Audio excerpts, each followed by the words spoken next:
محمد ونصلی علی رسول کریم. Viewers for mine of knowledge, السلام علیکم. امام ابن جوزی رحمۃ اللہ علیہ قاضی انطاکیہ کا ایک عجیب واقعہ نقل فرماتے ہیں. یہ ایک علمی لطیفہ بن چکا ہے.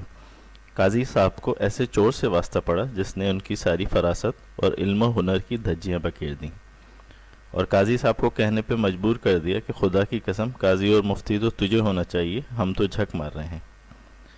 واقعہ یہ ہے کہ ایک دن اپنے کھیتوں کو دیکھنے قاضی صاحب شہر سے نکلے تو شہر کے باہر ایک چور نے انہیں دھر لیا. چور نے کہا کہ جو کچھ آپ کے پاس ہے میرے حوالے کر دیجئے، ورنہ میری طرف سے سخت مصیبت کا سامنا کرنا پڑے گا. قاضی نے کہا خدا تیرا بھلا کرے، میں عالم آدمی ہوں اور دین میں اس کی عزت کا حکم دیا گیا ہے، ساتھ میں قاضی شہر بھی ہوں، لہٰذا مجھ پر رحم کر. چور نے کہا الحمدللہ، ایسا شخص جو بیچارہ فقیر نادار ہو اور اپنا نقصان پورا نہ کر سکے، اس کے بجائے آج ایک ایسے شخص کو اللہ نے میرے قابو میں دیا ہے کہ اگر اس کو میں لوٹ بھی لوں تو شہر جا کے اپنا نقصان پورا کر سکتا ہے. یہ شرعی عذور بنتا ہے. قاضی نے کہا خدا کے بندے، تو نے رسول اللہ صلی اللہ علیہ وآلہ وبارک وسلم کی حدیث نہیں سنی کہ دین وہ ہے جسے اللہ نے مقرر کیا ہے، اور مخلوق پر سب اللہ کے بندے ہیں، اور سنت وہی ہے جو میرا طریقہ ہے. پس جس نے میرا طریقہ چھوڑ کر کوئی بدعت ایجاد کی اس پر اللہ کی لعنت. تو یہ چور ڈاکے ڈالنا اور لوگوں کو راستے میں لوٹنا یہ بدعت ہے، نبی کریم صلی اللہ علیہ وآلہ وبارک وسلم کا طریقہ اور دین نہیں. میں آپ کا خیر خواہ ہوں، آپ کو چوری سے منع کرتا ہوں کہ مبادا نبی کریم صلی اللہ علیہ وآلہ وبارک وسلم کی اس لعنت والی وعید میں آپ شامل نہ ہو جائیں. چور نے کہا میری جان، یہ حدیث مرسل ہے جو امام شافعی کے یہاں حجت نہیں، اور بالفرض محال اس حدیث کو درست بھی مان لیا جائے تو آپ کا اس چور کے بارے میں کیا خیال ہے جو بالکل مفلس ہو، فاقوں نے اس کے گھر میں ڈیرے ڈال لی ہوں، ایک وقت کے کھانے کا بھی کوئی آسرا نہ ہو؟ ایسی صورت میں ایسے شخص کے لیے آپ کا مال بالکل پاک اور حلال ہے، کیونکہ امام مالک رحمۃ اللہ علیہ نے عبداللہ بن عمر رضی اللہ تعالیٰ عنہ سے روایت فرمائی ہے کہ دنیا اگر محض خون ہوتی تو مومن کا اس میں سے کھانا حلال ہوتا. نیز علماء کا اس پر اتفاق ہے کہ اگر آدمی کو اپنے یا اپنے خاندان کے مارے جانے کا خوف ہو تو اس کے لیے دوسرے کا مال حلال ہے، اور اللہ کی قسم میں اسی حالت سے گزر رہا ہوں، لہٰذا شرافت سے سارا مال میرے حوالے کر دیجیے. قاضی صاحب نے کہا اچھا، اگر معاملہ ایسا ہی ہے تو مجھے اپنے کھیتوں میں جانے دو، وہاں میرا غلام و خادم نے آج جو اناج بیچا ہوگا اس کا مال میں ان سے لے کے واپس آپ کے حوالے کر دیتا ہوں. چور نے کہا ہرگز نہیں، آپ کی حالت اس وقت اس پرندے کی مانند ہے جو ایک دفعہ پنجرے سے نکل گیا، پھر اسے پکڑنا مشکل ہے. مجھے یقین نہیں کہ ایک دفعہ میرے ہاتھ سے نکل جانے کے بعد آپ دوبارہ واپس آئیں گے. قاضی صاحب نے کہا اچھا، اگر معاملہ ایسا ہی ہے تو پھر اب میں کیا کر سکتا ہوں؟ میں آپ کو قسم دینے کو تیار ہوں کہ انشاءاللہ میں نے جو وعدہ کیا ہے اسے میں پورا کروں گا.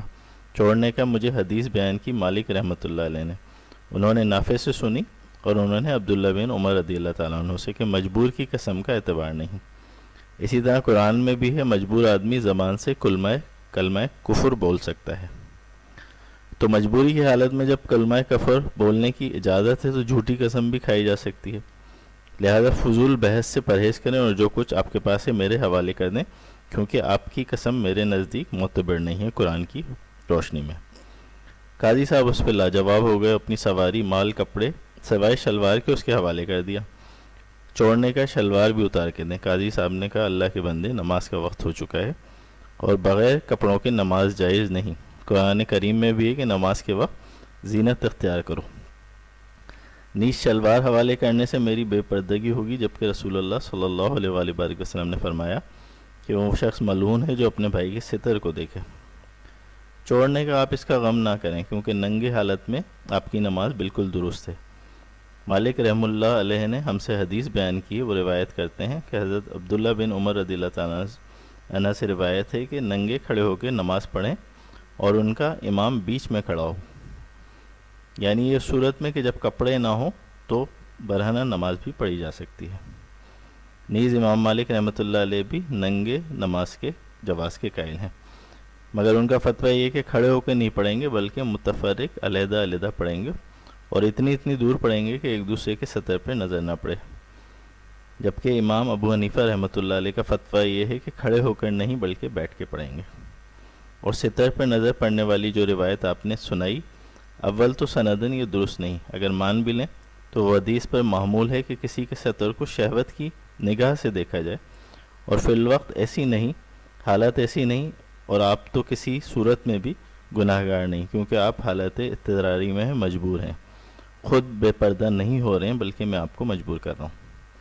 لہٰذا لا یعنی بحث میں مت پڑیں اور اپنے علم و فضائل کے مت جھاڑیں روب، اور جو میں کہہ رہا ہوں اس پر عمل کریں۔